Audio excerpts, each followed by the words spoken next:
Hello for those of you on Facebook, YouTube, and Twitter, and Twitch, and Instagram, and Rumble, and wherever else we are. I appreciate you guys being here. Just going on to my my profile so I can change this and open it up for everybody. So let me do this all right now, so that way everybody can join us. Otherwise, they won't be able to. And so now we're live on all of our formats. So hello to you guys. Hello. Appreciate you guys being here. Happy Friday the 13th to you. Yes, it's Friday the 13th, everybody, in case maybe you didn't know. So hopefully that doesn't scare you too much. But it's okay. It's all good. We got your back. You don't have to be afraid. Don't be afraid. No reason to be scared. Okay. So a couple things here. Let's get into the presentation. I'm Bishop James Long. But before we do any of that, my website or the church website, I want you to go to a really important website, and that is our sponsors, KGRAD as in dog, B as in bicycle.com. Again, KGRADB.com. Folks, they have shows there that are amazing on that platform. I really absolutely love the platform. By the way, the Sacred Division Paranormal Show is rated #1 in the paranormal genre. So that's pretty honorable. That's pretty cool if you ask me. So again, KGRADB.com. Now, put Bishop when you subscribe and do so, because they have some great shows there. Great shows. But put Bishop as your promo code, because you're going to save 30% off your subscription. Look, it's already cheap. It's already more than affordable as it is. But if you're going to save money, then save money. So just do it. So just put Bishop as your promo code. And also you can give this as a gift, by the way, because Christmas is right around the corner. Just saying. And you can save 30% off. That's better than Black Friday sales. So I'm just letting you know. So again, KGRADB.com. Put Bishop as your promo code when you subscribe. Also, if you want to go to my website, it's bishopjameslong.com. And by the way, if you want to learn paranormal, genealogy, demonology, angelology, if you want to learn those classes, and if you want to learn for free, well, guess what? I got your place where you can go to. You can head on over, but first you have to click on the class. I think the class. I think it's the class link. I don't know. I'll have to go to my website. That's the problem. It's like, there's so many. I don't know. What is it? Is it the class link? Isn't that terrible? I don't even know my own website, but bishopjameslong.com, and just click on, I think it's the class. No, it's not the paranormal. Yeah, it's the class. There you go. So yeah, just click on the bishopjameslong.com and click on the class link. You can take all 4 classes, and they're all for free. Now, and these are really in-depth classes. There's a lot of information there. So go there. Now, if you need assistance, if you need paranormal help, if you have some issues going on in your home, you need clergy's assistance, this is where you have to do.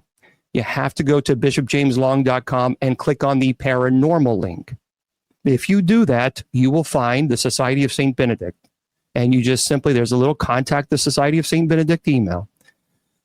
We have to do this from now on because I'm getting requests from all over. And it's just, I have 21,000 emails, and it's not possible to keep up anymore. So it all has to go to the one source. That way we won't lose your email and your request for help. So I actually do it. It's a benefit to you. So if you need clergy's assistance, because we do it for free, then you have to go to bishopjameslong.com, click on the paranormal link. And finally, if you want to go to the church's website, that's very, very simple. And that's usocc.org, usocc.org. And head on over there, and you can check out. A lot of people have questions about us, who we are, what we stand for, what we believe. Well, it's all there. It's all on the website. And I want to remind everybody that Monday through Friday, we do have night prayer, and it's open to everybody. So you can visit us on Spreaker, you can visit us on TikTok, either one. And we start around 9:45 or so, Eastern Standard, the chat at least. But we open it up to at 10 p.m., we start prayer. So it's open up to everybody. Everybody can join us. All right. And then, of course, tomorrow I'm going to be here for our open mic night with Judy Ann and Miss Wilma. And then Sundays and Wednesdays are our Bible study at 8 p.m. So it's pretty busy. But here we are. Tonight, we have a very, very cool guest on, and I want to get right into it because there are so many questions that I have And I literally have a massive list of questions because, when you think of Skinwalkers, when you think of Chupacabra, when you think of Wendigo, when you think of Skinwalker Ranch, people have so many questions. They ask me all the time about these, these things. And even though my grandfather were Cherokee, and I don't know a whole lot about that aspects of, I guess, when you call it demonology or evil. I've studied it, but have I worked cases where I would describe it as a Wendigo or Skinwalker? No, I have not. When I work cases, it's people who are possessed or people who have demonic evil in their home. So I work those cases. So I think it's going to be really fascinating to learn from I would call him an expert in this field because he spent so many years and continues spending so many years dedicating to it.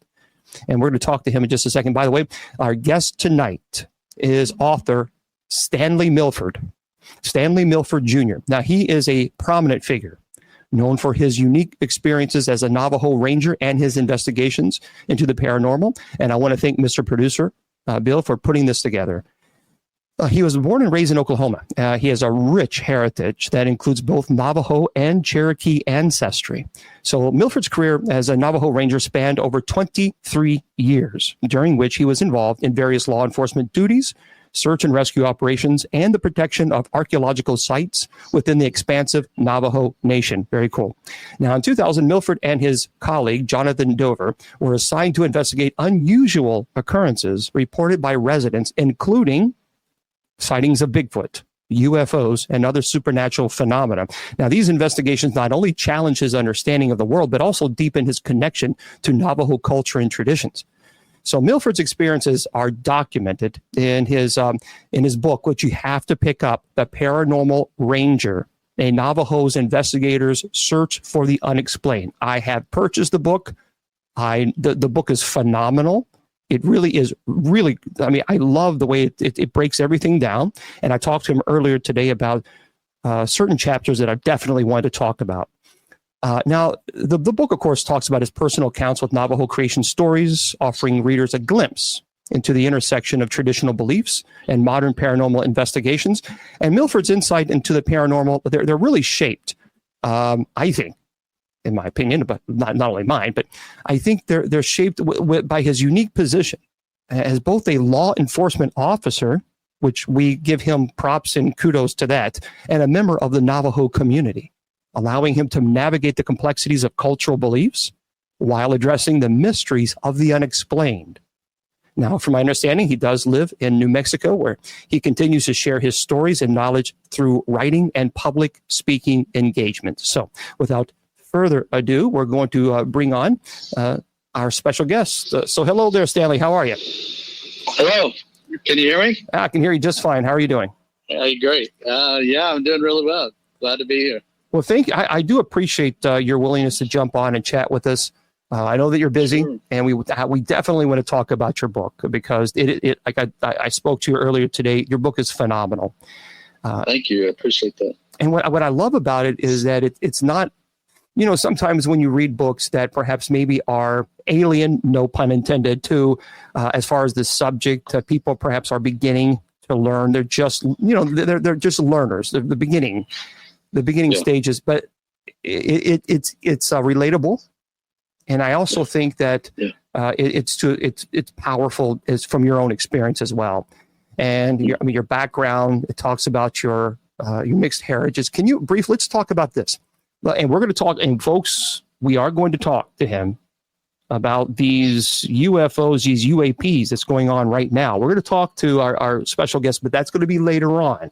So I'm just sorry, folks. That's going to be later on, but we will be talking to Stanley about that. But give us, if you will, just your background as your heritage as Navajo and Cherokee.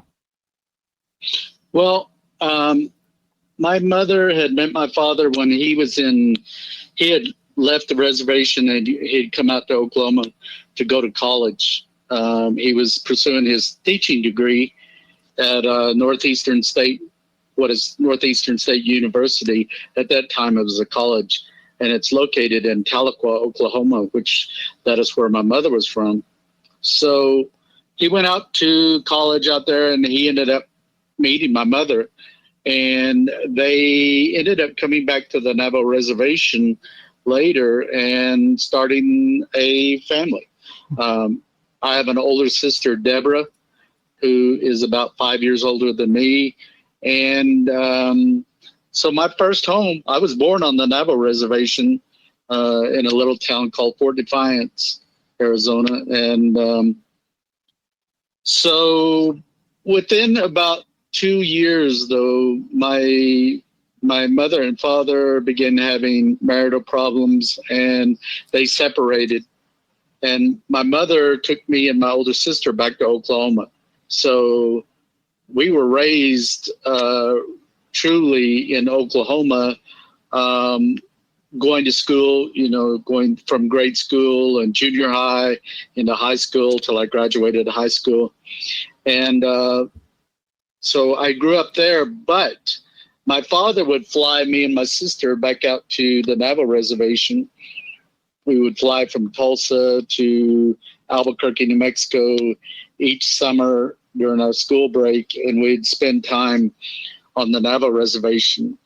At that time, we still had great-grandparents on the Navajo reservation that were still alive, and really had a lot of influence of the culture with me and my older sister.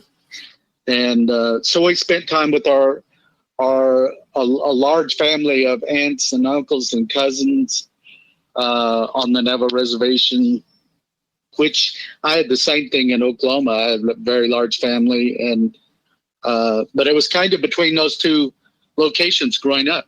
On one hand, I was raised in Western culture and society in Oklahoma, and then on the other hand, I was steeped in the culture of the Navajo people on the Navajo reservation. So I kind of got both growing up. I think it's fascinating that, you had your great-grandparents there, and you learn obviously about their tradition. That is so important. I wish, my grandparents, as I mentioned to you on the phone, they were Cherokee, and I wish I had them here now so I could really pick their brains about, growing up and, what was it like, because they were very, very involved in the community. So now in your book, by the way, for those of you just joining us, I'm Bishop Long, and I'm speaking to our very special guest, Stanley Milford Jr., who is the author of the phenomenal, I really love this book. It is The Paranormal Ranger. I have read it. It's an excellent read, guys. And there are very few times that I will really endorse a book. And actually, I think there's only 3 so far. And his is one of them because it really is that good. And now I read it in chapter 2. It was really fascinating as far as you discuss your initial experience in law enforcement, your training, and responsibilities that you undertook as a Navajo Ranger, which I think was pretty fascinating in of itself. And thank you. Yeah. So let's talk about this. Before we get into the paranormal aspects, what motivated you to become a Navajo Ranger? How did your upbringing influence this decision? Well, actually, I was in school at the University of Arizona at the time that I was approached by the director at that time of the Navajo Parks and Recreation Department. So he contacted me and he said, Stan, which I'd worked with him years before, doing things like construction and security for the Parks Department. But he contacted me while I was in school at U of A. I was in the pre-med program at U of A, and I'd started back to school. And he called me up and he said, Stan, we're really needing a ranger in Monument Valley. Would you consider coming back home and going to the U.S. Police Academy and U.S. Indian Police Academy and coming back and serving as a Navajo Ranger, as a law enforcement officer? And at the moment that I spoke to him and I got this opportunity, I was extremely excited, but I kind of played it off to him that I said, well, that's a big change in my life if I do that. And I said, I'll give it some thought through the weekend, and I'll let you know next week. And which inside I'd already made the decision that I was going to take the opportunity. But I didn't convey that at the time when I was talking to him. And so I guess the drive and this motivation to become law enforcement, when I was a kid growing up in Northeast Oklahoma, I had an aunt and uncle that ran a very large cattle ranch. It was several thousand acres and several thousand cattle, head of cattle. I had an older cousin that was about a year and a half older than me, my cousin Rusty. And he had motorcycles, dirt bikes. And he and I would race all over that ranch, playing cops and robbers at about 9 or 10 years old. And we were influenced by the television series Starsky and Hutch and other programs at that time, like Adam 12 and SWAT and these other cop-related programs, Dragnet. And so we played cops and robbers all the time, and I think that began to form this idea of becoming a law enforcement officer or serving as law enforcement. So when the opportunity came there, I jumped on it immediately and went to the police academy and completed that, and came back home, was issued a badge and a gun, and went to work. So it's a big difference between you're talking about, pre-med versus a Navajo Ranger. I mean, that's right. So it is interesting. Night and day kind of thing, but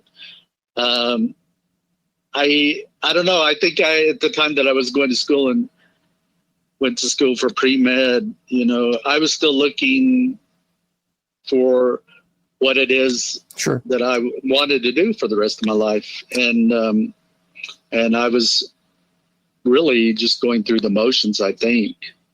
It wasn't a passion that I had when I was in school, but it was more of that, with the idea of becoming a law enforcement officer and serving the public, the people.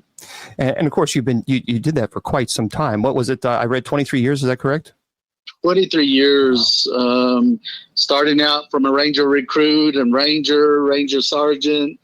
And then in the latter couple of years that I worked, I served little over 2 years as the chief ranger for the department. So yeah, it was pretty full career in that respect. So Stanley, obviously you having a history of pre-med and then, obviously being trained in law enforcement, you look at things from a logical perspective. And I would assume the emotions, things of this nature, you kind of, not so much stoic, but I think when you clearly see an issue, you probably think about it first, analyze it, and then come up with a conclusion. Am I correct in that statement? Well, going through the Federal Police Academy, this is the same academy that the U.S. Border Patrol, they use those facilities, the Air Marshals use those facilities. And when you're trained in criminal investigation, you're taught the techniques and processes to investigate a crime, and you've been taught how to collect evidence, how to preserve evidence and keep it from being contaminated, and securing a crime scene and all of that kind of stuff. So it's methodical. Yes, very, very much so. And I think that's important to establish because we're talking to a very special guest who obviously spent many years in law enforcement, was trained pretty prestigious and with a background. And when he approaches cases, obviously it has to be very methodical and purposeful. And that's very important because, a lot of people, when they investigate the paranormal, their emotions get in control. That affects, I think, perhaps maybe the final conclusion of what they come up, they decide this is the issue. So that's important to, I think, establish. And the next question that I'm going to ask you is, look, people laugh at me, and I don't really care. I do believe in Bigfoot. I think there is something out there. And in chapter 3 of your book, The Paranormal Ranger, which, by the way, guys, you got to pick it up. If a friend of yours loves the paranormal, the supernatural, buy this book for Christmas. They're going to love it. I promise you. And then chapter 3, the first encounters with the paranormal, you talk about some cases you investigated, which, by the way, there was a notable incident involving a Bigfoot sighting that was reported by a local resident. And also, of course, the chapter is very good because it emphasizes the importance of taking reports seriously and the initial skepticism that obviously you faced while doing it. So can you tell us about this notable incident with Bigfoot, and do you believe Bigfoot exists based on your experience as an investigator? I think I need to give a little bit more information prior to that, okay, explaining that, so it makes some sense. Sure. So one of the things was that I investigated a haunting case, and there in Winter Rock, there was an office space where their director had came to the chief ranger and said, my staff are experiencing something within the building that is disrupting the workplace. And do you have anybody that can come in and validate what's going on or make sense of this? And so I was assigned, and I put together a team of 4 individuals. I had gone in, we were going to go in for 2 days. So I went on the first day, and we were starting like 8:30 at night. There was no staff in the building. The guy with the keys to the entire facility met me there, opened up the building, and he and I went in, and I did a walkthrough of the facility. And there was one conference room downstairs that has a large wooden conference room table. I was standing there leaning against that table, and all of a sudden it was as though somebody had placed their like an index finger on my upper lip on one side and moved it across my mustache from one side to the other, very methodically and slowly, and then moved it back across. And immediately following that, there was 2 distinct male voices within about 5 feet of me on my left side. And these were distinct, separate male voices. They were carrying on a conversation. Uh-huh. I couldn't really make out what it was they were saying, but it was clearly a conversation between 2 male voices. And so the other investigators arrived, and as the team leader or commander for that investigation, I did my briefing and had a plan for how we would go about that investigation. But in that investigation, one of the most prominent and eye-opening phenomenon was what is referred to as an apport, A-P-P-O-R-T. And this comes from the spiritualist movement in this country and other countries in the late 1800s and 1900s. For the U.S., it was following the Civil War, where there was a great loss of American lives. And people were interested in trying to communicate with their lost loved ones. And but anyway, there was, in this investigation, one of the unique things was there would be coins, U.S. coins, that would fall out of thin air, out of nothingness. And so for 2 days, there was a total of 66 coins. Sometimes they would come flying across the room from maybe the upper corner of the room, maybe sometimes 12 feet up in the air and fly maybe 30 feet. And sometimes they would fall from out of thin air from maybe 3 feet above the floor.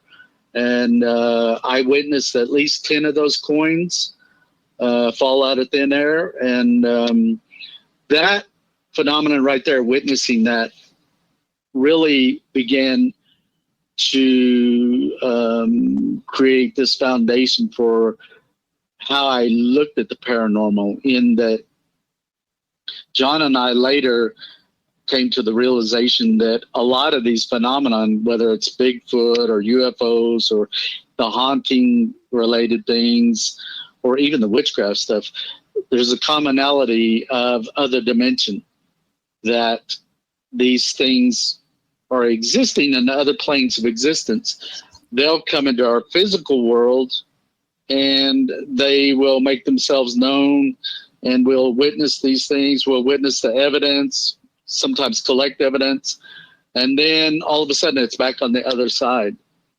So in investigating the Bigfoot cases, we looked at the fact that based on the evidence, these things weren't living in the forest or woodland areas like typical wildlife, like a mountain lion or a bear or bobcat.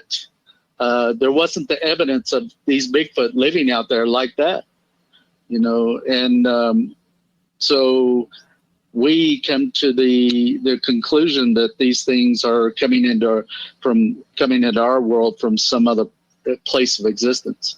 They would be considered interdimensional beings or interdimensional entities or something.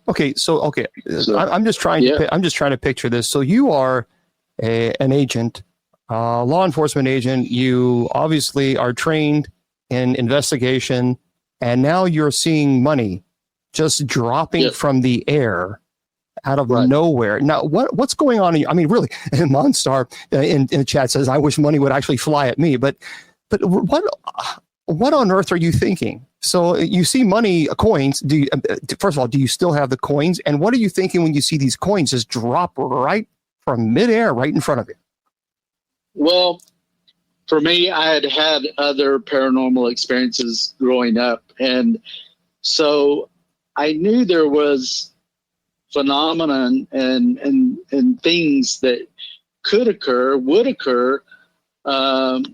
that don't fit within the normal realm of being explained by science. And earlier you had mentioned the word belief, and the word belief connotes this idea or understanding of something, having faith in something where there isn't obvious physical evidence of that. Mm-hmm. And so for the Bigfoot and the UFOs and spirits and ghosts, for John and I, it wasn't a matter of believing. It was a matter of investigating the case and documenting and collecting the evidence. And in this situation, I witnessed being a witness to the coins. The unique thing with that particular case is that in the initial investigation, there was 66 coins. Another unusual aspect about the coins was that they would pretty much behave like any other coin. Let's say you took a quarter out of your pocket, you flipped it into the air, and it would spin through there and hit, and maybe it would hit and it would make a large arc and spiral in and fall over. Of all of the 66 coins, every single one of them landed heads up. So do you have them? I mean, do you still have them? I do. I do. And they are U.S. currency. What year? They're all U.S. currency in those investigations. There was only one incident where I had a coin fall here in my home late one evening on the counter, and that one was a Taiwanese coin. Wow. That was the only one that was a foreign denomination of coin. So I still have every single coin. Wow. So there was some type of attachment following that investigation of 2 days. Immediately following that, me and one of the investigators experienced a coin. We were sitting in my kitchen table. We were both on our laptops going through tons of information, photographs, and like environmental data collected from a kestrel instrument, and all kinds of information on the computer. We were sitting there, and all of a sudden, it was sometime around 9 o'clock, a quarter fell behind me in the floor. And him and I looked up at each other, and we knew immediately that this phenomenon had followed us to my residence. That is so. Wow! What year? Me and the other investigator, his name is Dusty. Mm-hmm. He jumped up, grabbed a digital camera, and began photographing around my house.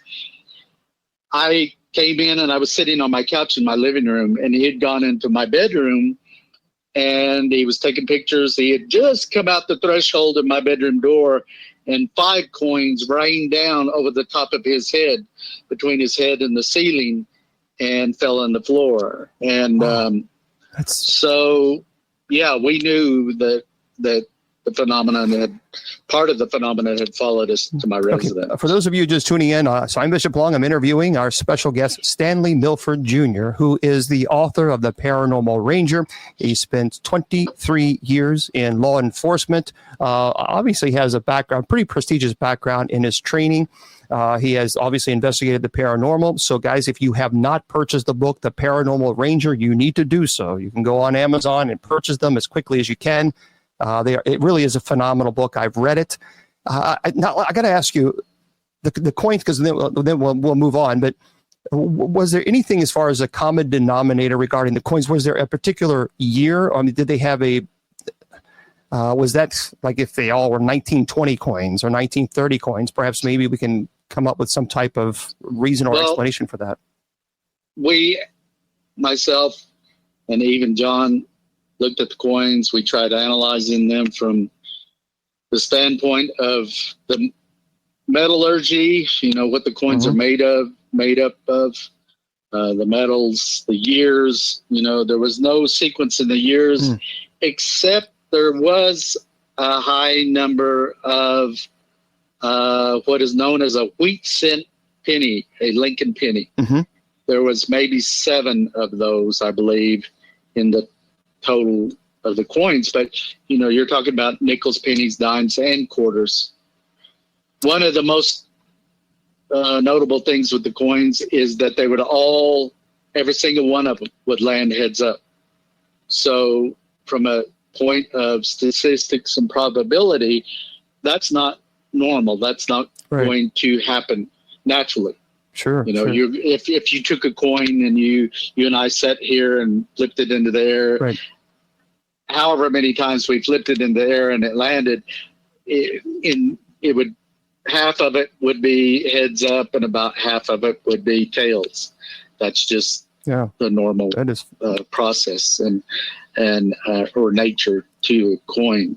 But these all landed heads up, and the thing is with the phenomenon, it still happens to me to this very day. So what is your hypothesis on this? What do you, when you think of these coins that are landing, do you have any type of, as far as an explanation, or how would you explain that this happens? It is, for me, it is related to spirit activity. Okay. And I feel that this is a spirit of a deceased person who is familiar with me, who knows me, and the coins serve as a message to let me know that spirit is present. It's giving me heads up. I'm around. Heads up. I see. I'm nearby.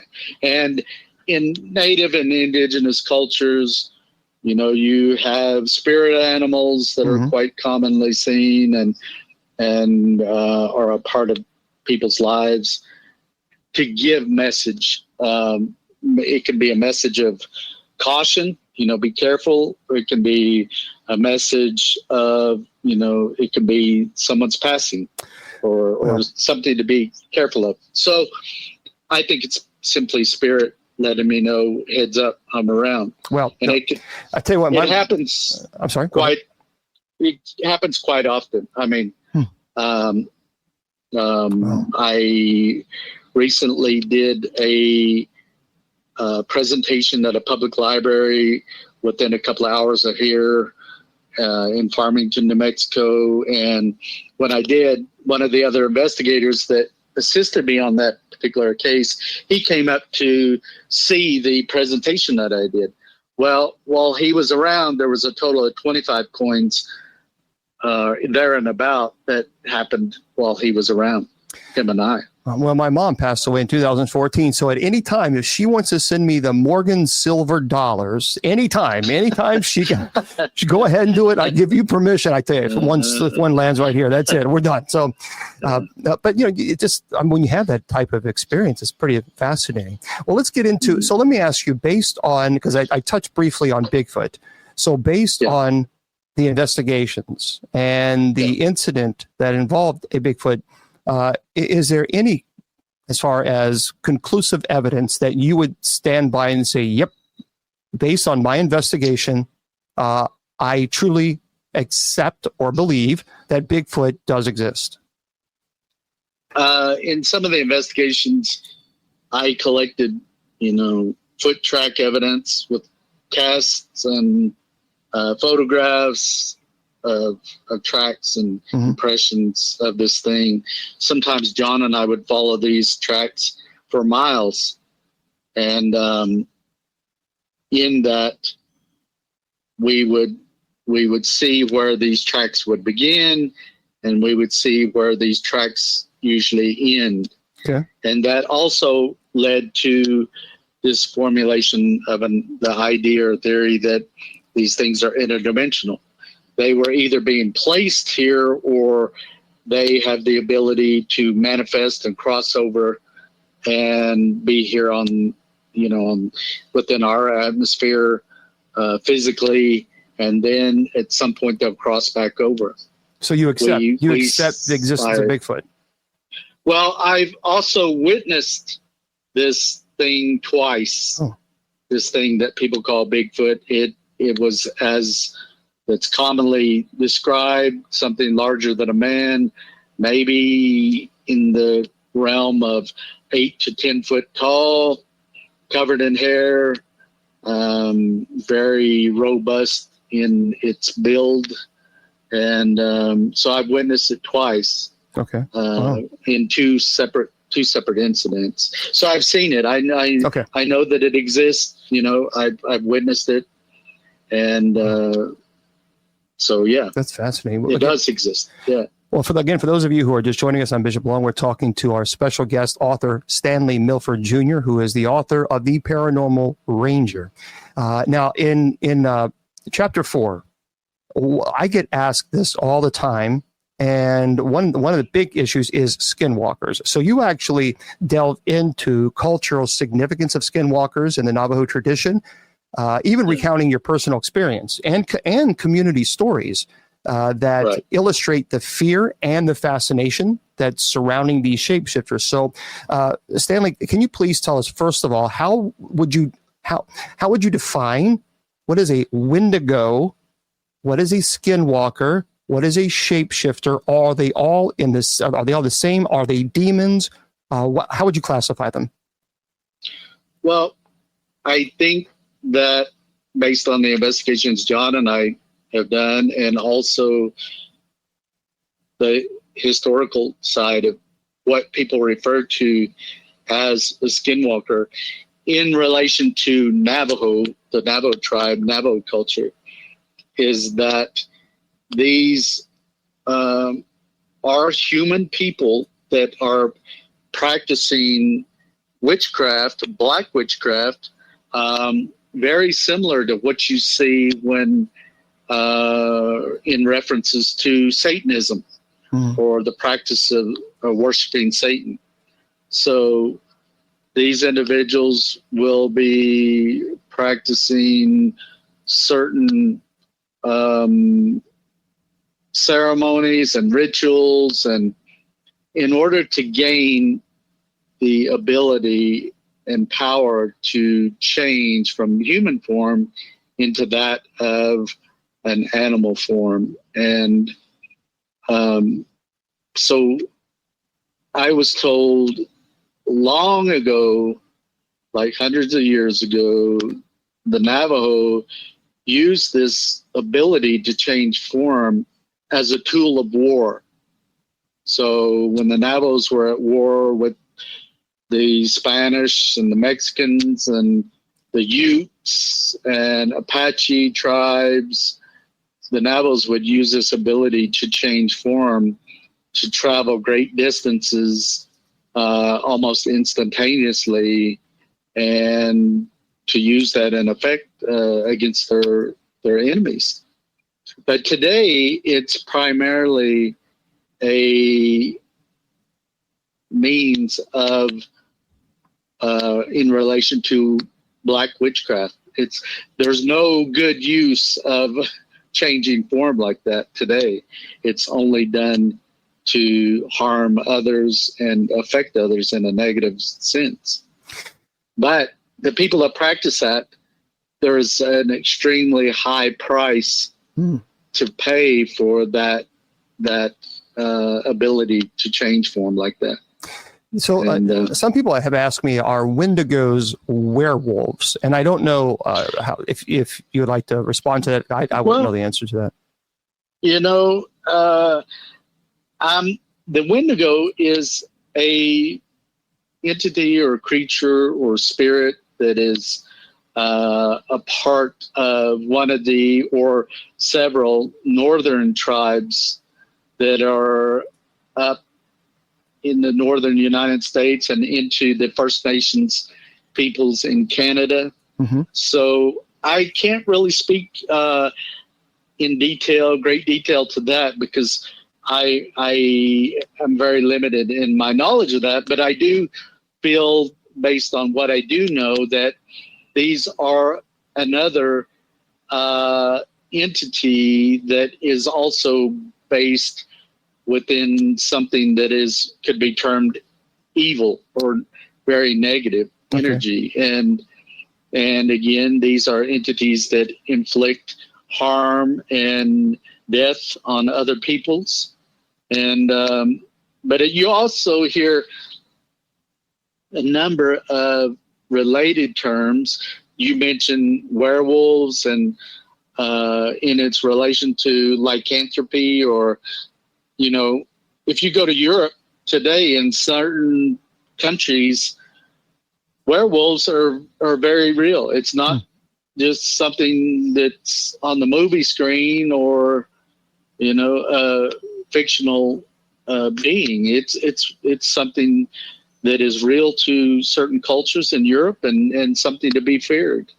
And so I think if you look at different cultures around the world, there are references to these either persons or beings that end up changing form into that of something similar to an animal or something like that, to either instill fear or to harm others. So it can be found in different cultures, much like Bigfoot. I mean, the Bigfoot phenomenon, or Sasquatch, I mean, you can find references in Australia with the Yowie, or the Yeti in the Himalayas, and the swamp ape down in the south near Florida and those areas down there, and Sasquatch and Bigfoot. So very, very common in a number of cultures around the globe. Well, if we take culture out of the equation completely, because, I mean, obviously what culture deems as true, we get into cultural relativism, which doesn't necessarily mean that it's objectively true. Now, subjectively true, it might be true to that culture, but objectively speaking, so either Bigfoot does exist or Bigfoot does not exist, so regardless of a culture belief or not. So I guess from your perspective as an investigator, let's take culture completely out. Would you say Skinwalkers, objectively speaking, exist, and Bigfoot? Well, you know, because you've seen Bigfoot, so you've already declared that. But would you say, let's remove culture completely from the equation? Would you say Skinwalkers exist, and would you say this objectively, meaning it's an objective truth? There is no ifs, ands, or buts about this. you have to realize that I grew up in a Western culture in Oklahoma. Mm-hmm. And so I grew up with, seeing both sides of that coin, so to speak, where you had the culture and then on the other hand, you didn't have it. So for me, it was growing up, what people referred to as a skinwalker was, I deemed it as in my youth as legend, something that, was made up of storytelling. But after the experience of seeing this thing with my own eyes and firsthand, I knew that it existed. I seen it just no different than the coins falling out of thin air. And to this day, I have a large Ziploc bag of these coins that have fallen. So the evidence is right there. I've seen it. So you've seen you've seen science a skinwalker. Can say science. Yes, I've seen that with my own eyes. Describe the physical attributes of a skinwalker, if you would.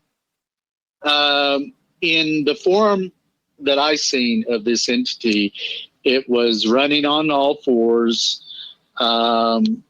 It appeared much like what we see today commonly with a greyhound, these race dogs, but it was much larger than that. The back of this thing, as it was running, probably came up at least 4 feet. Wow. It was all white from head to toe. It was canine in the shape of its head. It had a long snout, very canine. It had a mouthful of jagged white teeth.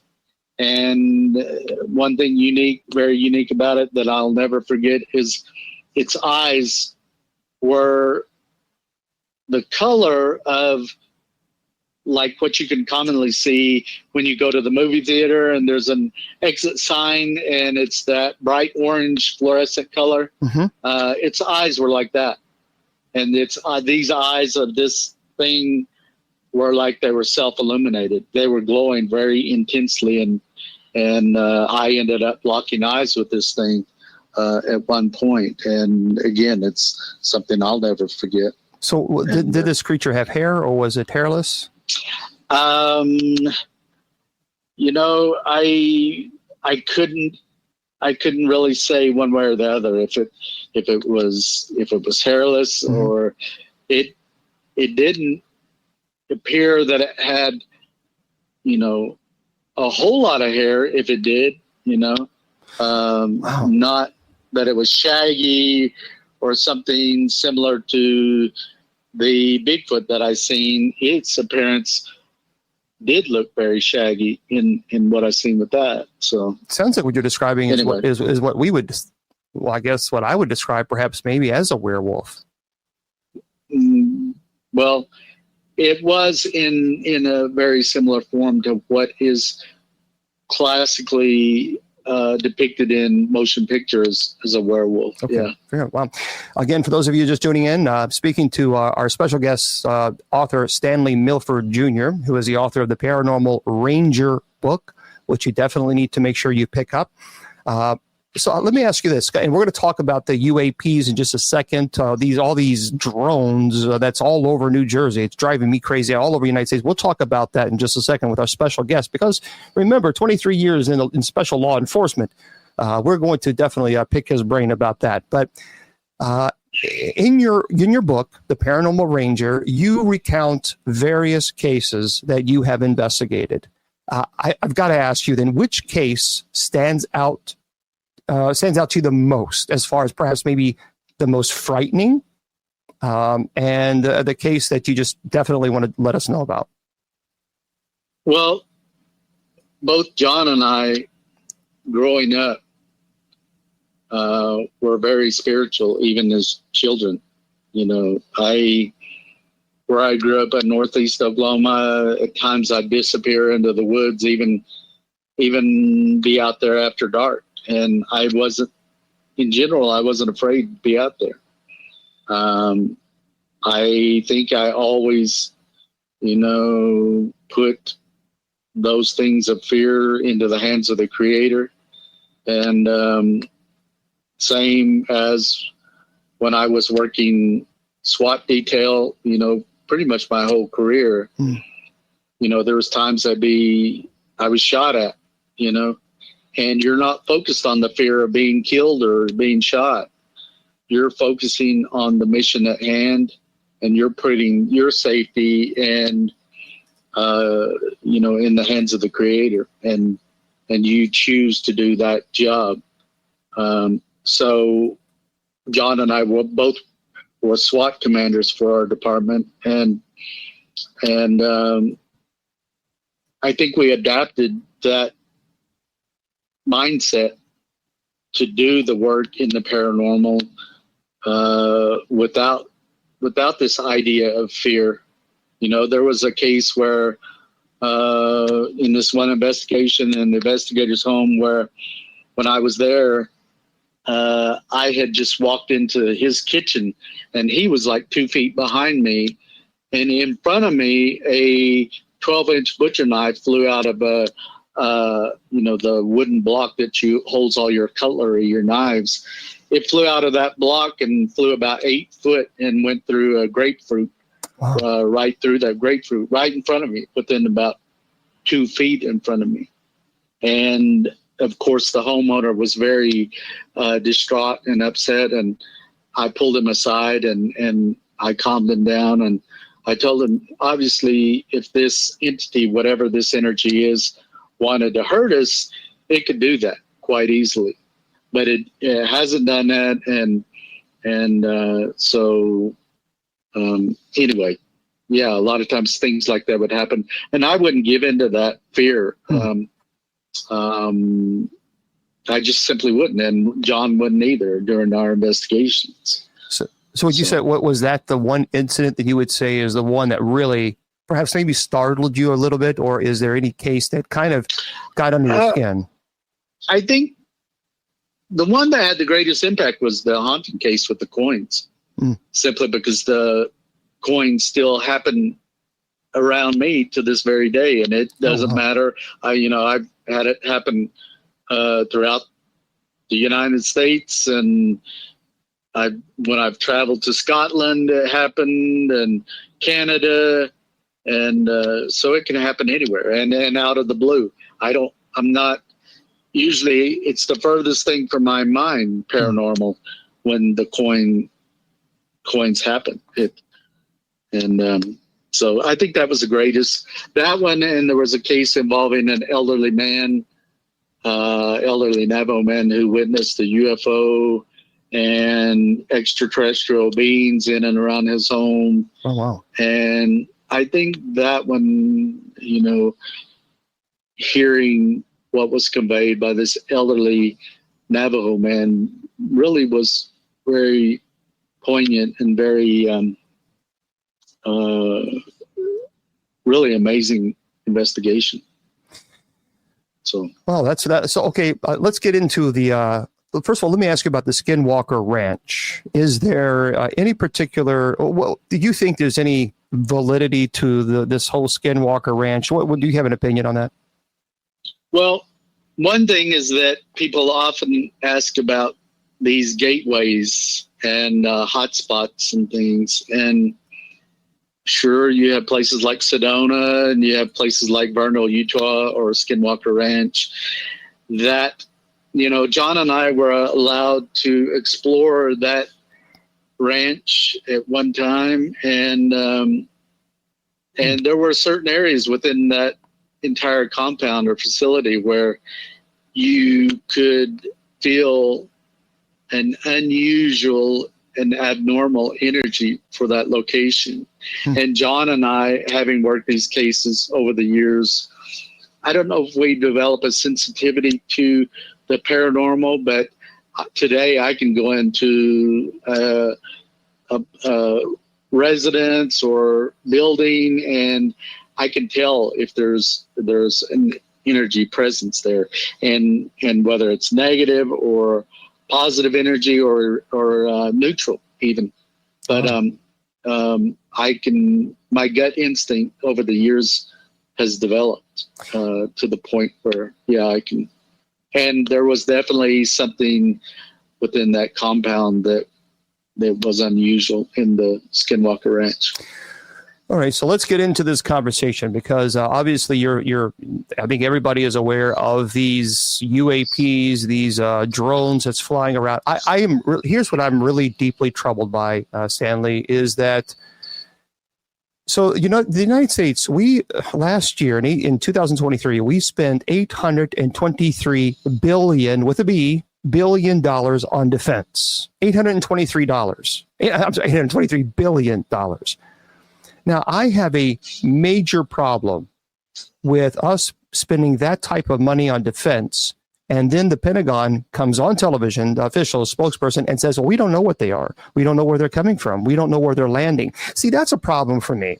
If you spend $823 billion on defense, and you can't tell us where drones the size of minivans are landing and taking off from, something is absolutely 1,000,000% not right about this entire situation. It doesn't feel right. I don't like it. There's a lot of people who don't like it, and what they're doing is they're causing so much anxiety by not giving a straightforward answer, because it is preposterous that we have the most powerful, as far as advanced technology, military in the world, for goodness sakes, and we can't know where a drone the size of a minivan is coming from? Come on. It's not right. So based on the fact that, you based on your training, and which is obviously speaks for itself, 23 years in law enforcement and special training that you've received, what is your perspective on these drones? Well, our military and the military industrial complex has the technology and ability to get control and take control of any type of drone. So if a human operated and human developed and built drone is out there, our military has the ability to take control of that and bring it down and take possession of it. So once it's in possession of the U.S. military, so are they going to release the information as to where that originated? Who owns that drone? Who developed the drone? Who built the drone? Where is it coming from? What's it doing? All of the who, what, where, when, why, and how of that drone, they would know that. Yep. Whether or not they're going to share that information with the general public is a whole different thing. It goes back to the time before Roswell in 1947, where, the military came in and took possession of extraterrestrial craft and beings. And even to this very day in 2024, they won't simply come out and say, oh yeah, we took possession of a craft or several craft and extraterrestrial beings. They're not going to do that. They are going to fabricate a story of a weather balloon or these kind of things that don't make any common sense, to the average intelligent person. So there are, governments are still playing that same game, and they're going to. It's without a doubt. They want to be able to take possession of craft and foreign craft, and to be able to, especially if it's extraterrestrial, to take possession of it and try to reverse engineer these things, and to be able to use that technology for their own military purposes. But see, here's the issue with that, isn't it? Because everyone around the world is watching this, and the Pentagon says, well, we don't know what they are. We don't know what their origin is. Here's the problem. And this is when you look at this from just a strictly analytical perspective. So New Jersey Congressman Jeff Van Drew came out and said that these actually are Iranian drones, and that there's a mothership out on the East Coast of the United States, et cetera. Now, here's the issue. If the Pentagon is saying, we do not know the anything about these drones. We don't know what they are yet. We're still blah, blah. Then it makes the United States military look incompetent, and it increases because it increases Iran's status, because the United States of America can't determine whether or not Iran has drones. That's an issue. Right. It invalidates our military and our intelligence. It certainly does. And, but you look at when 9/11 happened, this country would have told you, oh, that would never be possible, to the type of attack that was carried out on 9/11. And America and the American people found out that not only was it possible to carry out those events, but we had no defense or control of it. Right. You know? That's true. And like you said, I mean, when you're spending $823 billion to protect this country, or supposedly protect this country, it doesn't make sense. Like what you were saying regarding the drones, and not only that, going back over a year and a half, maybe, when they were having things that were shot down on the northern border between us and Canada, and you know, I mean, they weren't being forthright with what it was which they possessed, and you know, what the information that came out of that. We still haven't heard that, you know. Well, considering the fact that considering the fact that you spent, you know, so many years, you know, obviously in as a Navajo Ranger and training, and obviously special intelligence. So my question for you is then, what is your perspective? Where do you think, what is the origin? Do you think they are actually from another country? Do you think they are military from the United States? Do you think they are aliens? I would love to know your perspective and your beliefs on these things. Well, I think the ones that we're seeing on the East Coast are terrestrial. I think they are originating from a specific source, whether that's Iran or you know, I couldn't understand this idea of, you know, like what we're hearing recently with Russian aircraft flying almost, if not into U.S. airspace and stuff, that close, you know, and it's being permitted, and like the Chinese government flying balloons over U.S. airspace, you know, I mean, it doesn't make any sense. So you say the East Coast is terrestrial. So you think I feel it is. Yeah. Okay. And they're just not giving us information because right now they're trying to collect all the data, et cetera. So, which makes it kind of scary, because then you have an adversarial country that's coming in with drones and are all over the East Coast of the United States. So now, when you say terrestrial, do you believe that they are adversarial, or do you believe that they are from the United States military? Well, you know, I used to operate. When I was a Navajo Ranger, I was the person in charge of a couple of drones that we had for our department, and so I was a drone operator, and but these devices are quite limited as far as the capabilities. You know, there are other high-tech drones, military-related drones, that have more applications and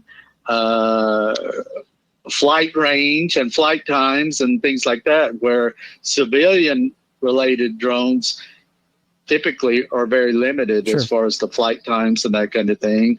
So it could be, you know, I don't know. It could be, until you have the actual more evidence in that, it could be civilian and it could be adversarial too. You just don't know.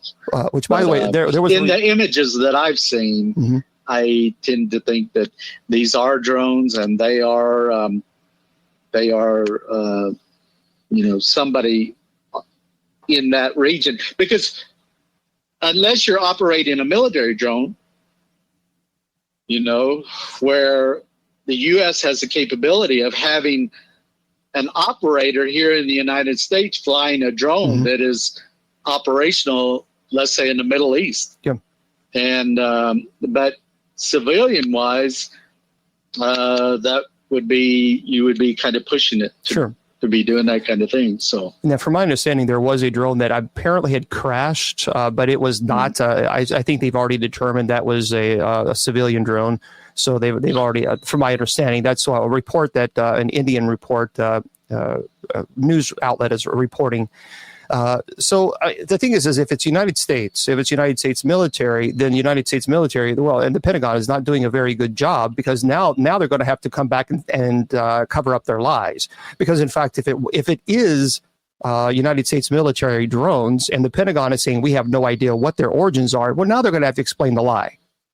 And that's going to be becoming even a bigger problem, isn't it? If it's United States. Well, the U.S. government is really good at lies. I mean, the U.S. government has had over 3,000 treaties with Native American peoples, and not one of those treaties has been kept. So, yeah, you can be considered a pretty good liar over the years. So you think so? Let's put a nightcap on this. Do you think that these drones that we are seeing on the East Coast, do you think these drones are in fact United States military drones, or do you think they are adversarial drones, Iran, China, something of this nature, or alien aircraft?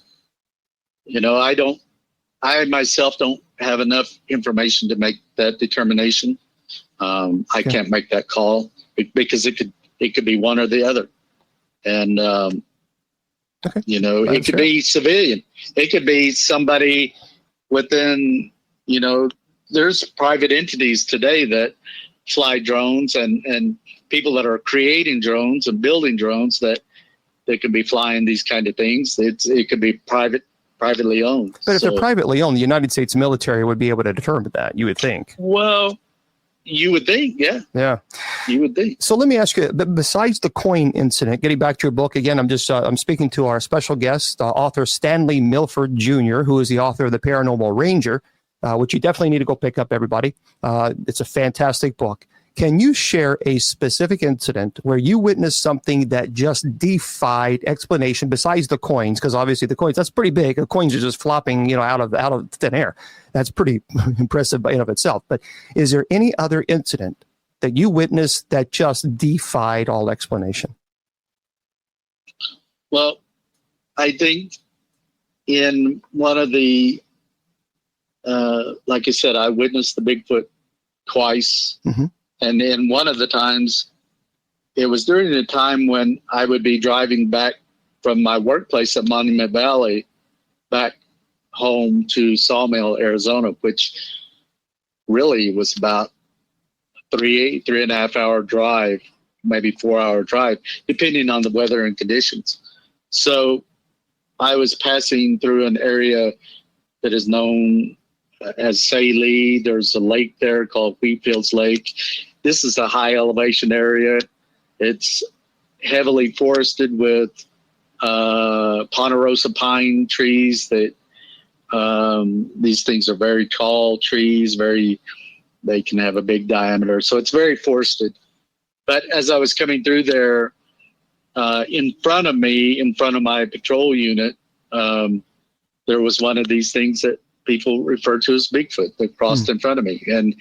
And at the time, there was maybe a foot of snow on the ground and on the highway where I witnessed this thing.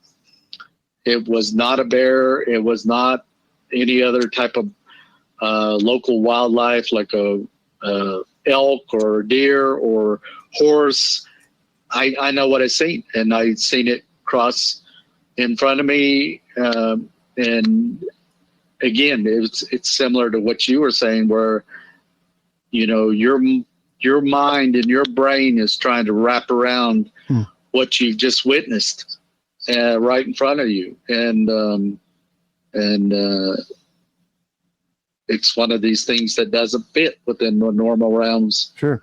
everyday life. Now, you had mentioned Area 51. So I have two questions. But the first question is do you consider? Well, I'm sorry, not Area 51, Roswell. Area 51 is the next question I'm going to ask you. But the Roswell incident. Do you consider the Roswell incident a true UFO incident where an alien aircraft crashed and bodies were obviously taken? Do you actually believe that the United States military does have the bodies of alien species from the Roswell incident, or do you think this was a weather balloon that the military wants us to believe? I spoke to people in the know that are actual firsthand witnesses, and so that was an incident that did happen. It did involve extraterrestrial craft not of this earth, and there were entities that were in possession by the military. Yes. There's belief that and I don't know your opinion on this, but there's a belief that the United States military is working in cahoots, if you will, with alien species, because the technology, our technology, especially the military technology, just exploded. I mean, you see the decades that from, really limited technology to all of a sudden now we have space shuttles. So do you believe that there is some type of underground network, if you will, military underground, where we are working with alien, craft or technology? Well, when you consider that here in the United States, there is an underground network of transportation that is used by the military and government, then there's a lot that is left unknown by the general public. And again, it is part of what I think,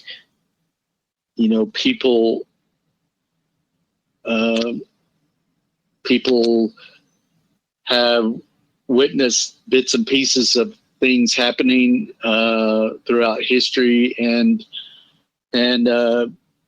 there's something going on. And our government and military isn't forthright about these kind of things, and I don't think they're going to ever be come out, Sure. with this. People have this idea of disclosure and of these things, but I don't think our government's ever going to just come right out and say, yeah, extraterrestrials exist and these craft or otherworldly craft are coming to our planet. I don't think that's going to happen. For native peoples and indigenous peoples, we don't have to go any further than, places like Canyon de Chelly. When you go out there and you walk among these canyons and you see the pictographs and petroglyphs Sure. that are hundreds, if not thousands of years old, that depict these various phenomena and entities that we're seeing and witnessing today on those canyon walls. So, we've been taught through cultural teachings about these star people and extraterrestrial peoples and crafts and UFOs and Bigfoot and all these other things that have been there a long, long, long time. Yep. And again, for those of you just tuning, I'm Bishop Long. I'm talking to our special guest, Stanley Milford Jr., who's the author of The Paranormal Ranger. It is a phenomenal book. You got to pick it up, everybody. Now, in your book, in Chapter 5, you talk about UFO sightings and extraterrestrial encounters within the Navajo Nation. I briefly teased, if you will, the Area 51. What is your perspective on Area 51? Well, I know that they're operating a lot of experimental craft out of that particular location, or were.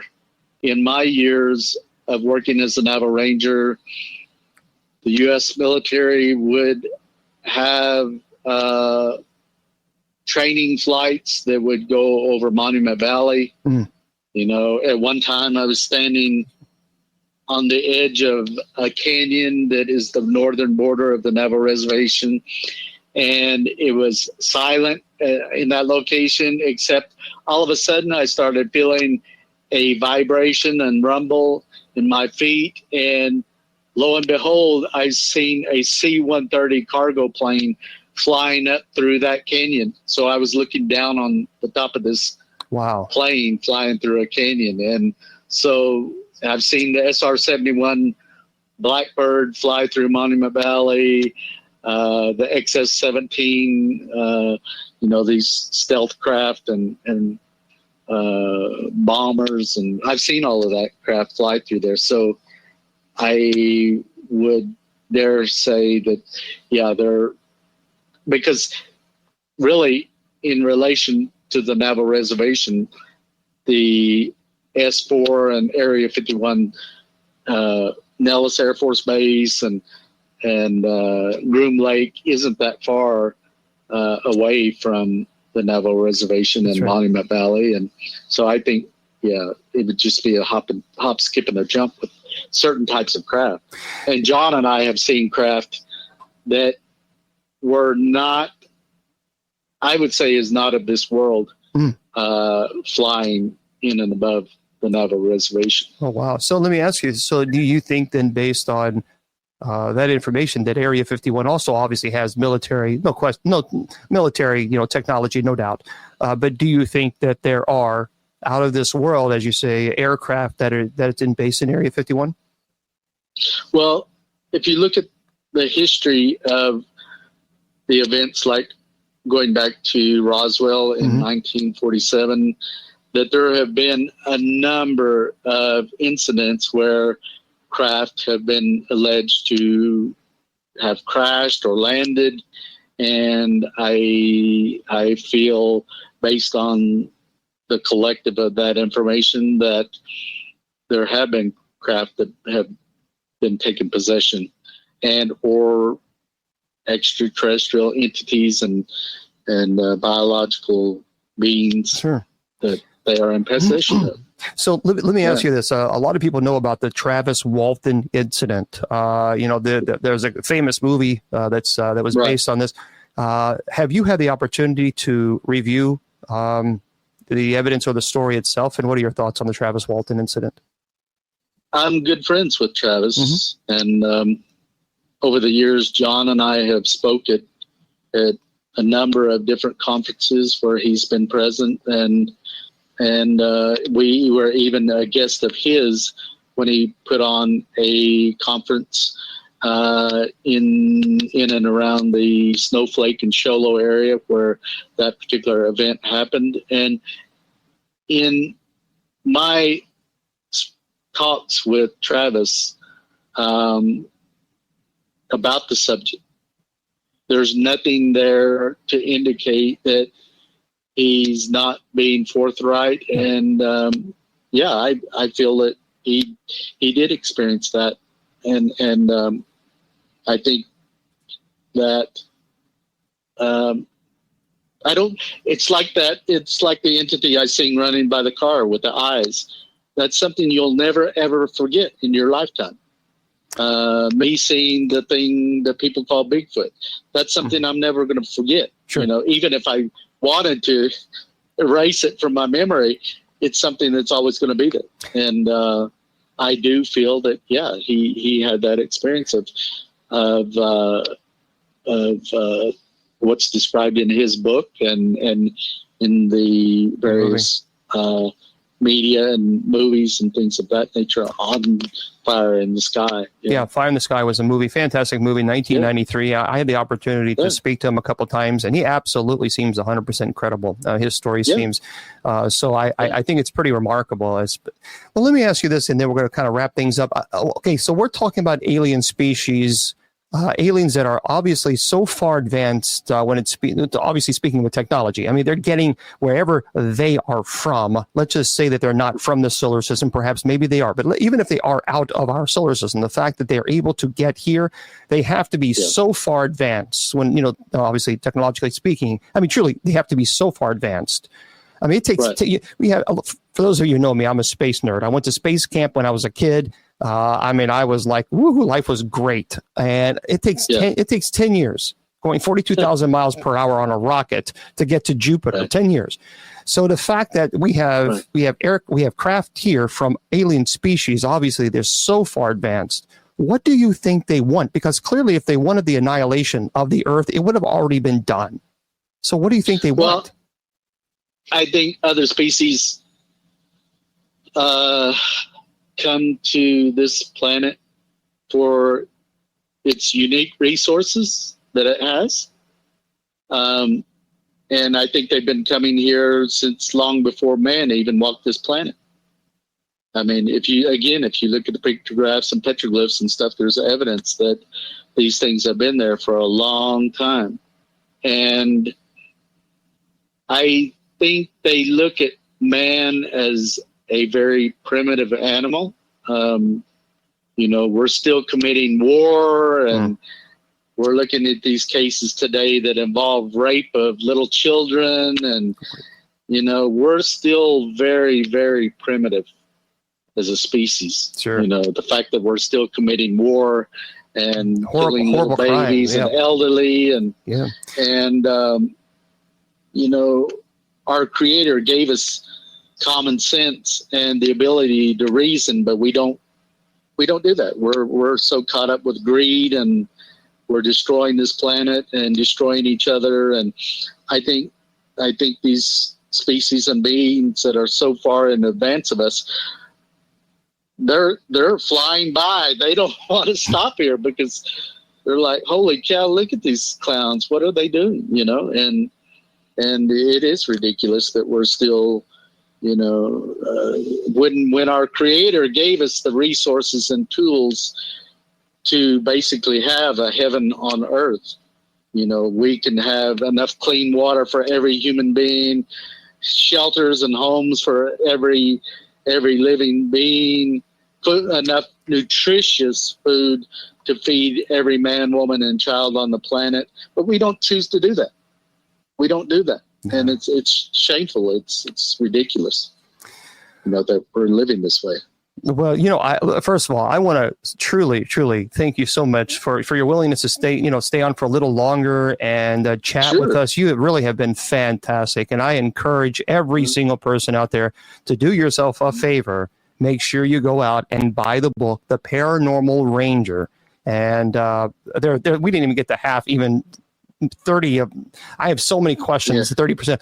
So, well, if you ever want to do a part 2, all you have to do is give me a call. Yes, because I want to talk to you about. Because you'll probably have more questions. And again, what I've relayed in the book, that's only a small sample of the investigations I did over the years. I mean, we didn't talk about cattle mutilations or livestock mutilations and that kind of thing. And well, you know what? Okay, there's so much more. We're going to do a part 2. I definitely want to do a part 2 then, because I want to talk about the Navajo creation stories. We didn't even talk about that. I mean, there are so many. So let's do a part 2, and I would love that. Sounds great. All right. Great. Well, Stanley, listen, I'm going to disconnect with you, and I appreciate you so much for your willingness to jump on. Thank you. I thank your listeners. I really appreciate the comments that people have, and I would like to, maybe we do a part 2 to answer. Maybe people have questions, in comments and things of that nature, so we can actually delve in some of the questions that people have. We will do that. We will definitely do a part 2. Thank you so much, Stanley. Yeah, you're very welcome. All right, have a good night. Very welcome, Bishop. Bye-bye. Thank you. Bye-bye. You have a good night. Bye. You too. All right, everybody, that was Stanley. Wow, I tell you what, that was a fantastic presentation. He is just, and we are going to, Mr. Producer, I absolutely 1,000,000% want to do a part 2. So we need to get that scheduled for next week.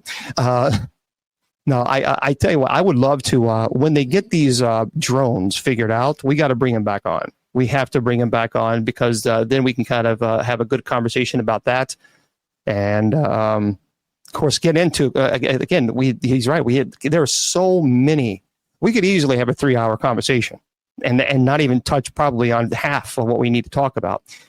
So I encourage you guys to go out and pick up the book, The Paranormal Ranger, Navajo's Investigators Search for the Unexplained by Stanley Milford Jr.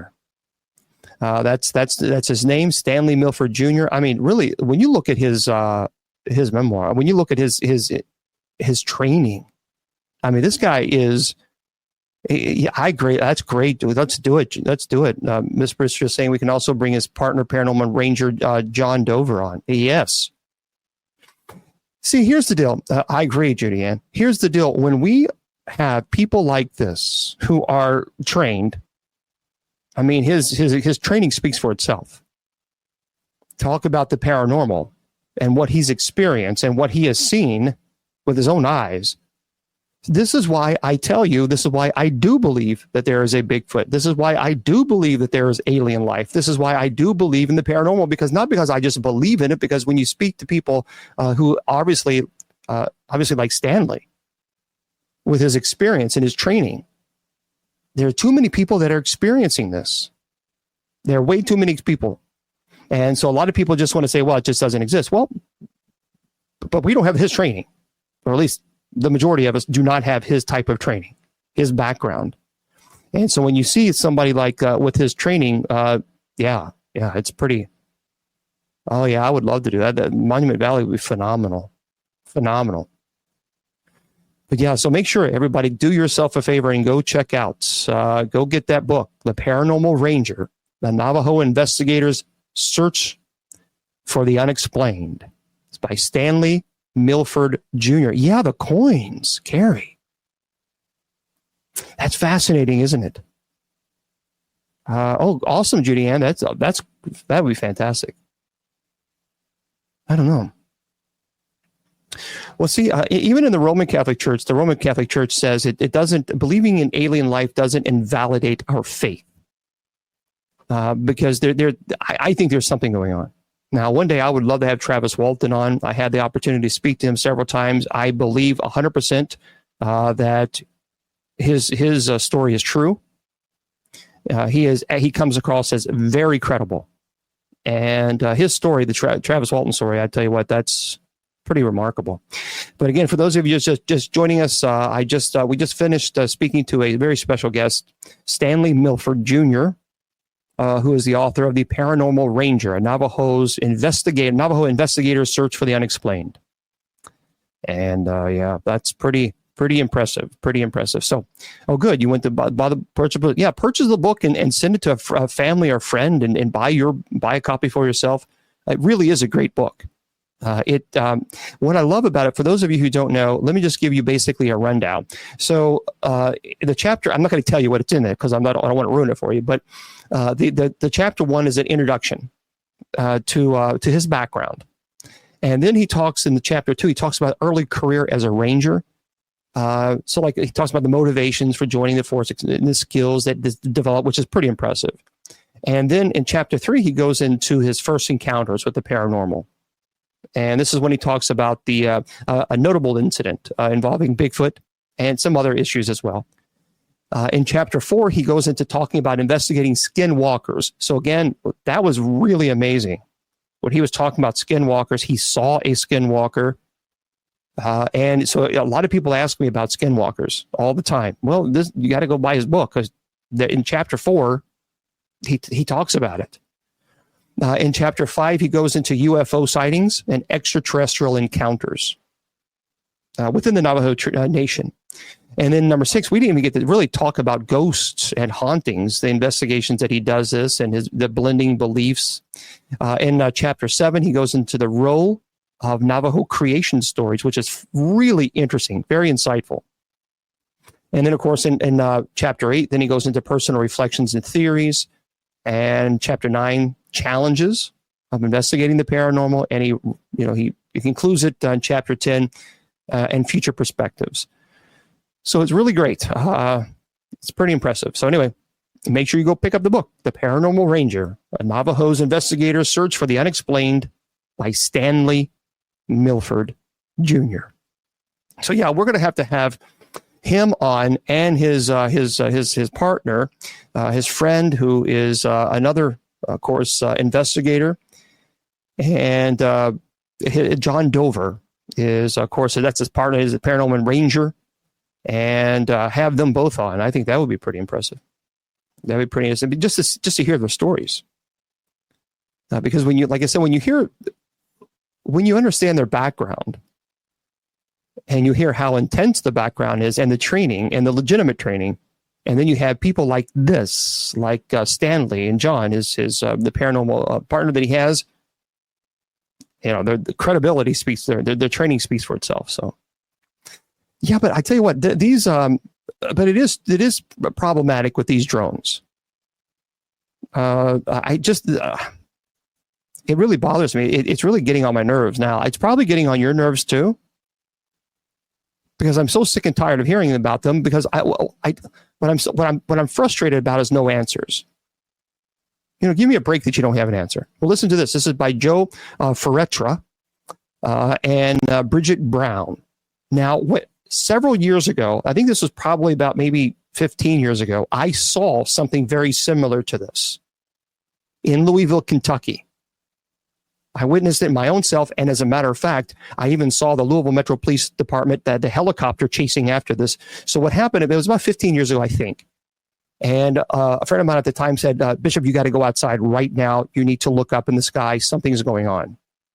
So I'm like, what in the world? So I go outside. I look up and I see this, I don't know, this metallic looking, I mean, it looked like some type of craft. I don't know. It didn't emit any sound, no sound whatsoever. And it was flying right past me. And then I saw a Louisville Metro Police Department helicopter chasing right after it with its lights on. So I saw it. And then it began shooting out the red little orbs, like it was shooting out across the sky. I saw this. And so to my friend at the time, they're like, oh my gosh, this is crazy. And this was nuts. I mean, I could not believe what I saw. And it was interesting because several years later, I was flipping through the channel, and I think it was on the Travel Channel, and they actually had the Louisville Metro Police Department, the people, the captain, the flight, you know, the crew that were in the helicopter doing an interview on this thing that they were chasing down, and they could not keep up with it. And they described it, and they absolutely believed this was a UFO. So it's pretty impressive. So anyway, this is by Joe Ferretra and Bridget Brown. A UFO was seen in Arizona in the night sky with a video showing a large, well-lit object dropping glowing orbs as it moved through the skyline before disappearing. I saw the same thing. It says a UFO seemed to release small orbs as it traversed the Arizona night sky before vanishing without a trace. The 24-second video, so you can still watch it on Reddit, captured a large illuminated object releasing glowing red orbs as it moved across the skyline on Friday, December the 6th. And after its second release of bright items, the peculiar craft just appears to abruptly disappear. The thread that followed was rife with speculation about what viewers had just seen. Now, theories varied from the aforementioned small orbs to molten material discharged by alien aircraft before returning to outer space. Anyway, the sighting follows closely after several flashing balls of lights were recorded over Washington, D.C. in what seemed to be a no-fly zone. And one user commented, "I love to see a UFO, releasing little orbs." Another stated, "Not orbs, it's some sort of discharge of molten material that seems to take place before they vanish." So anyway, if you have not seen this, you might want to take a look at this. It is in Arizona. A UFO says here that the highlight here says UFO drops off little orbs as it flies across the night sky before vanishing. So I saw this in Louisville, Kentucky. I don't know what it was, but I saw it. And yeah, Dr. Campbell, it's I just see. Here's the problem. Here's the issue, and I've said this in the beginning of the interview with Stanley. I am deeply troubled that the Pentagon spokesperson has come out multiple times and have stated that we don't know anything about these drones. We don't know anything about their origin. We don't know where they're coming from. We don't know where they're landing. They're the size of a car. And you're telling me the most advanced technological military in the world cannot determine where a drone of the size of a car is landing? I mean, come on, that's right. Julian says how stupid they think we are to believe this. I mean, seriously. When you think of it from just that perspective alone, it's actually insulting to the intelligence. And I just, as I mentioned, when I opened up on the monologue, the beginning monologue prior to for the show, 823 billion with a B. The United States spent $823 billion on defense in 2023. That's 2023 alone, $823 billion. So almost $1 trillion, folks. That's it. And you're telling me that we can't determine the origin of drones the size of a car when we have the most advanced military equipment in the world? Do you see what the problem is? That to me makes no sense. It is preposterous on the very basic level of just logic alone. I don't know why they don't. Yeah, I agree. They should just say, look, this is what they are. They know full well what these things are. Don't give me this nonsense. You don't know what because actually, here's the problem. This is the biggest issue, isn't it? That the fact that they don't know, or they tell us they don't know, I don't know what's more frightening. The fact that they do know and they're not telling us, or the fact that they really don't know. Because you see, I think both is frightening. The fact that, let's just say that they do know and they're not telling us because they don't want mass hysteria. Okay, that's a problem in of itself, right?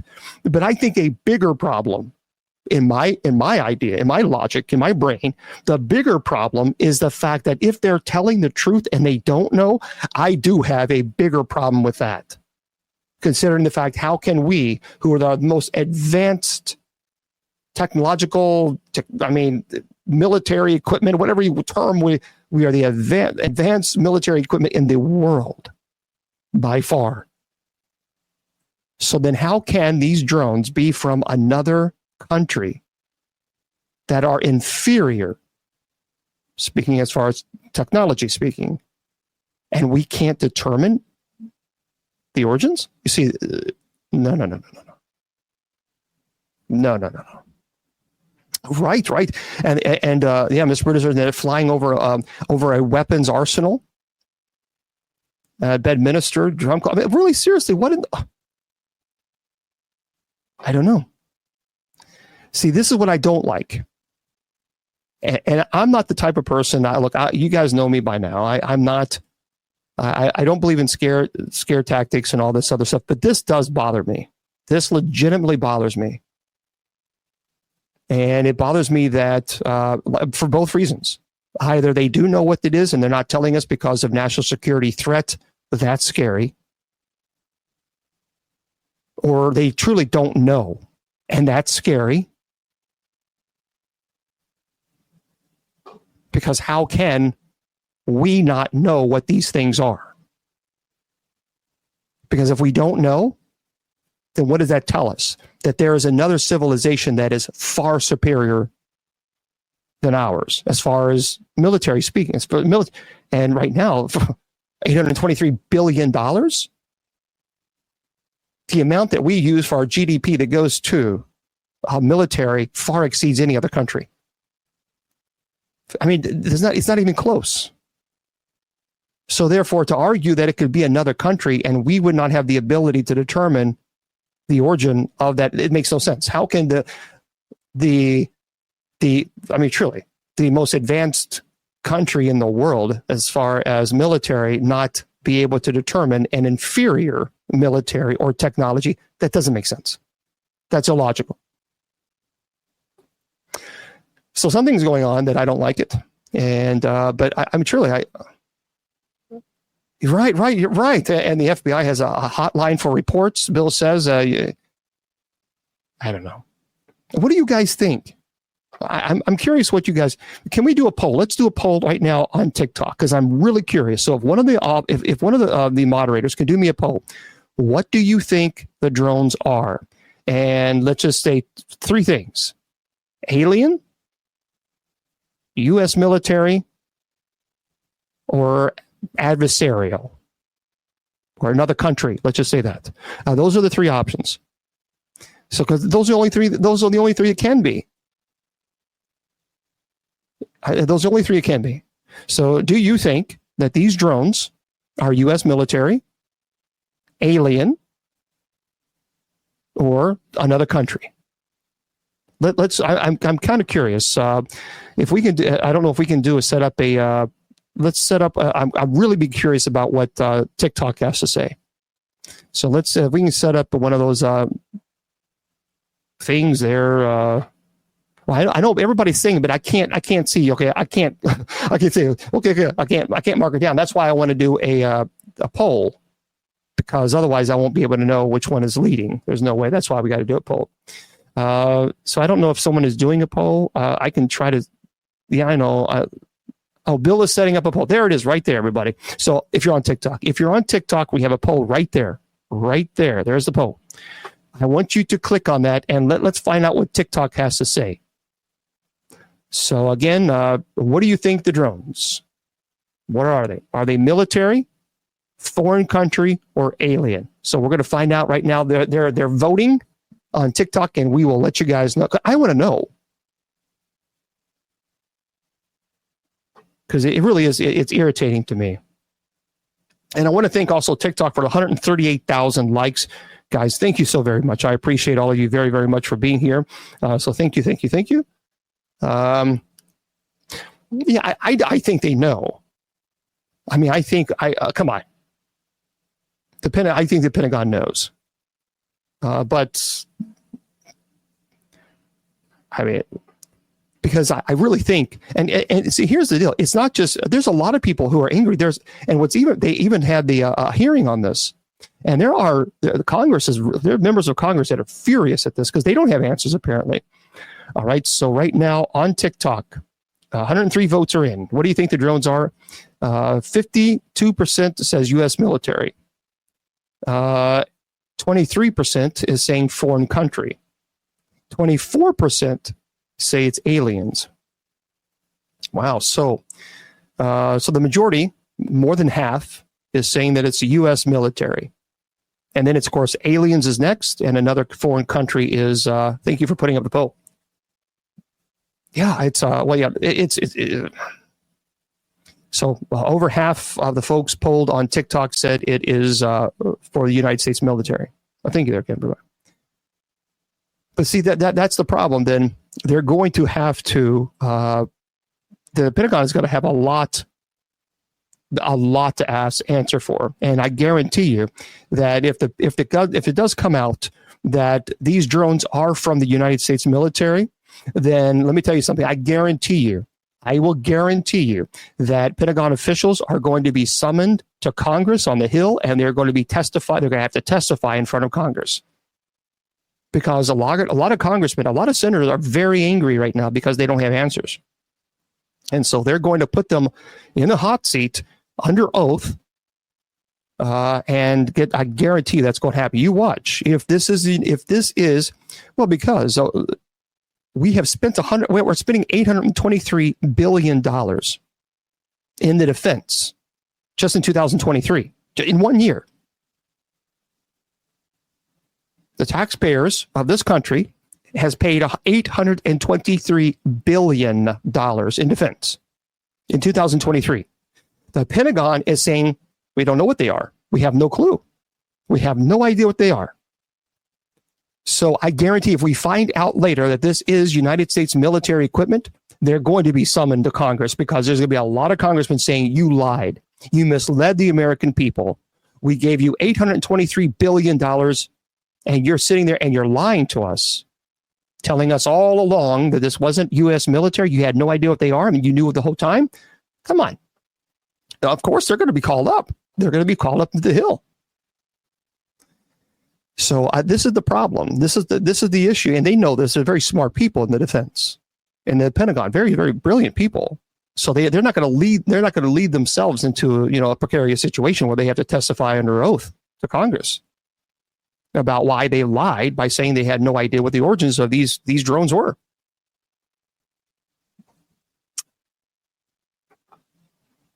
Right. $823 billion to know nothing. Andy, that's a good point. You're right. So, I mean, really, that's a tremendous, my brain doesn't even, I can't even imagine that type of money. It can't be Iran.